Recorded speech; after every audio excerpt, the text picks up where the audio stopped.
Good morning সবাইকে। আশা করছি সবাই ভীষণ ভালো আছো। আজকের দিনটা সবার জন্য খুব ভালো কাটে। তো উঠেছিলাম অনেকক্ষণই, তবে আমি উঠলে কি হবে, বিছানা আর আমার ছেলে আমায় ছাড়ে না। তো সেই গড়াতে গড়াতে লেটই হয়ে গেল।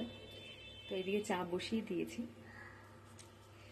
মেইনলি আজকে যেই কারণে ভিডিওটা ওপেন করা, তো সেটা হচ্ছে আজকে আমার ভীষণ আনন্দ হচ্ছে, বা আমি ভীষণ এক্সাইটেড আজকে।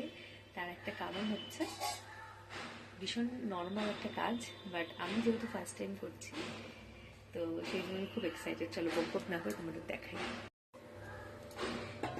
এই দেখো, কাল রাতে একদম ভালো করে ধুয়ে আমি বিউলির ডাল ভিজিয়ে দিয়েছি, আর দেখতেই পাচ্ছ এটা কত সুন্দর নরম হয়ে গেছে। আর এদিকে তো চা হচ্ছে। তো তোমরা তো বুঝতেই পারছো, এবার আমি বড়ি দেবো বলে এখানে কিন্তু ব্যাটারটাকে ভালো করে ফেটিয়ে নিয়েছি। এক হাতে ভিডিও করছি বলে দেখাতে পারিনি ভালো করে ফেটানোটা। আর এটা চেক করছি জলে দিয়ে, যদি ভেসে থাকে তার মানে ডালটা ভালো করে ফেটানো হয়ে গেছে। তো 2-3টে দিয়ে দেখলাম যে ভালো করে ফেটানো হয়ে গেছে, তারপর কিন্তু আমি বড়িটা দিয়ে নেব।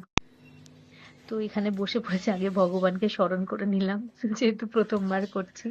হয়তো অনেকের কাছে এটা হাতি ঘোড়া কিছুই নয়, যেহেতু আমি প্রথমবার করছি ভয়ও লাগছে কি জানি হবে কিনা।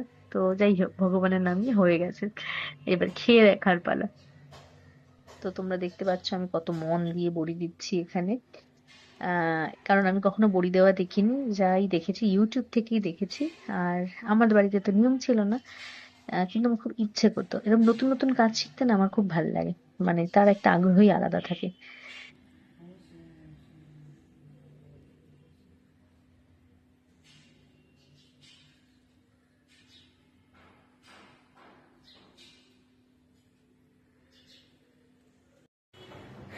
তো দেখো, আমি কিন্তু আমার এই বড়িগুলোকে নিয়ে ছাদে চলে এসেছি। যেহেতু ফার্স্ট টাইম বানাচ্ছি, কেমন হবে না হবে সেই জন্য একদম কম 100 গ্রাম ডালের মাত্র দিয়েছি। যদি ভালো হয় দেন আমি আবারও দেবো বড়ি। তো এই দেখো,